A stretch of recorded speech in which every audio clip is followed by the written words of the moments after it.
Всем привет! 10-й заключительный укол этому молодому человеку. Завершаем курс лечения. И если ты смотришь это видео, значит тебе необходимо научиться делать укол. И ты боишься, что игла может сломаться. Я специально купил несколько шприцов разных производителей для того, чтобы показать. Иглу сломать не так уж и просто.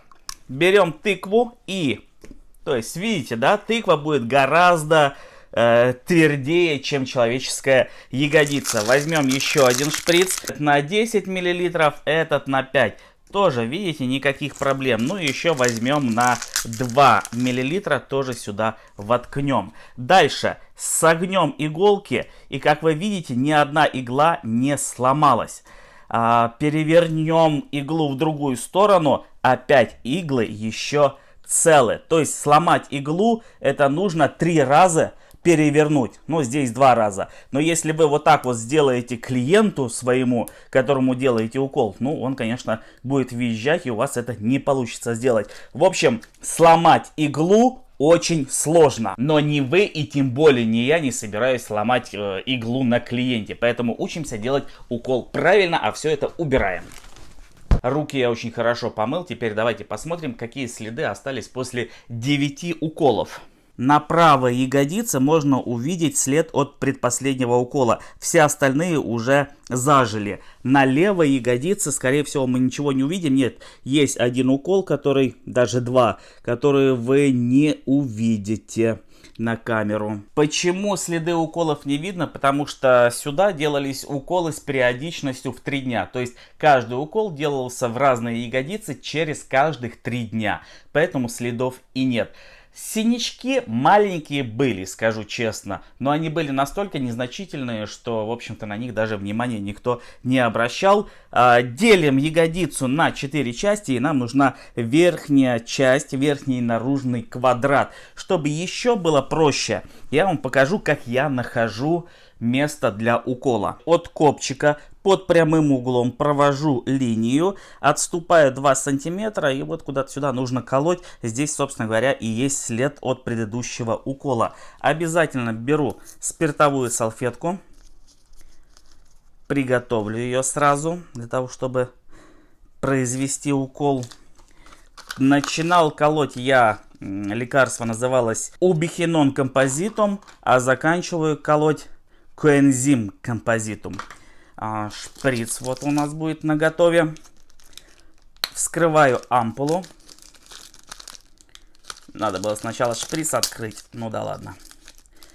Вскрываю шприц, достаю его. Беру поудобнее. Расчехляю иглу. Набираю лекарство. Стараюсь не тыкать острием иглы в дно ампулы. Переворачиваю шприц. Лишний воздух убираю вот таким вот способом. Место, куда буду делать укол, промазываю спиртовой салфеткой. Можно взять вот так вот кожицу и произвести укол.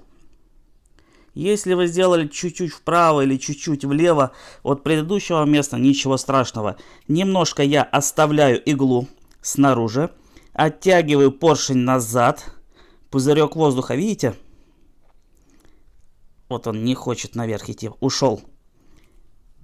Из системы убираю и медленно ввожу лекарство. Вводить буду до упора, не боясь, что туда попадет воздух. Ну, тут уже физика играет. По завершению просто резким движением достаю. Спиртовая салфетка. Как видите, ничего сложного. Будете делать первый укол, будете волноваться, да. Но больше смелости, больше уверенности, и на второй укол вы уже будете профессионалами. Не болейте и лучше обходитесь без уколов. В завершение для чего оставлять немножко иглу снаружи. Если вдруг она сломается, чтобы вы могли вот так взять за кончик и достать ее.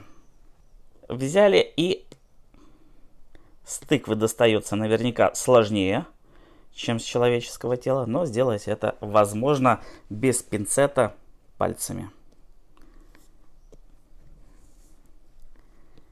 Ага, это скользкое.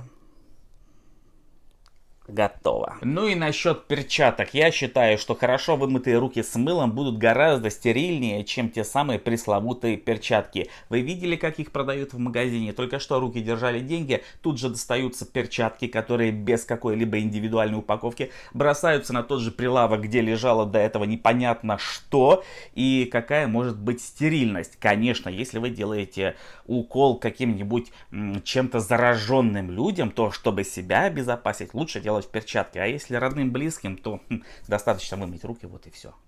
Вот теперь точно. Пока-пока.